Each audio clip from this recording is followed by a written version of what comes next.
পরিচালক জি অশোক।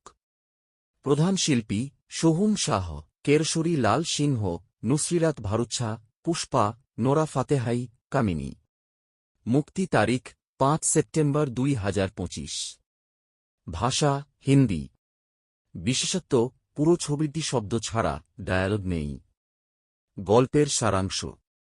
কেরশরী লাল সিংহ নামে এক সাধারণ মানুষ। তার স্ত্রী পুষ্পা মনে করে তিনি পাশের প্রতিবেশিনী কামিনীর সঙ্গে অনৈতিক সম্পর্ক রেখেছেন, যদিও সত্যি নয়। আর ঠিক তখনই ভুলভাবে একটি ড্রাগ পার্সেল পৌঁছে যায় কেরশরীর বাড়িতে। এরপর একটি মৃতদেহ, তারপর আরও এক মৃতদেহ, এবং একজন গোয়েন্দা ইন্সপেক্টর হাসমুখ এসে যুক্ত হয় পুরো পরিস্থিতির সাথে। এই পুরো পরিস্থিতি একরকম মজার কৌতুক আর ভুল বোঝাবুঝিতে ভরা, যেখানে কথা বলা হয় না, পুরোটা ভরসা করে শারীরিক এক্সপ্রেশন, মুচকি হাসি, চলাফেরা আর ভিজুয়াল সিচুয়েশন কমেডিতে। ভালো দিকগুলো। এমন ধরনের শব্দবিহীন ছবি খুব কম হয়, এই দিক থেকে ছবি দুর্দান্ত সাহসিকতা দেখিয়েছে। অভিনেতাদের পারফরম্যান্স বেশ ভালো। সোহম শাহ তার রূপ বদলে খাপ খাইয়ে নিয়েছেন। নুসরিরাত ও নোরা এক্সপ্রেশন ভিত্তিক অভিনয় নজর কাড়ে। রহমান ব্যাকগ্রাউন্ড স্কোর ছবিকে ধরে রাখে। শব্দহীন পরিবেশে মিউজিক এক গুরুত্বপূর্ণ কাজ করেছে। কমজোর দিকগুলো।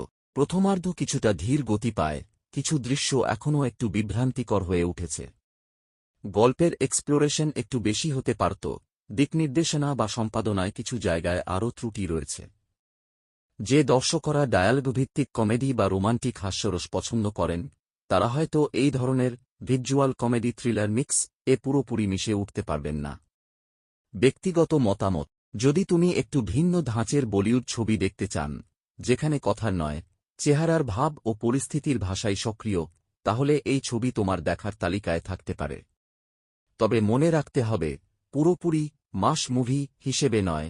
একটু সহনশীলতা ও ভিজুয়াল কৌতুক ভালোভাবে উপভোগ করার মনোভাব নিয়ে বসলে ভালো লাগবে। আমার মতে রেটিং দেওয়া যায় 3 থেকে 3.5 ডিভিশন 5 এর মধ্যে।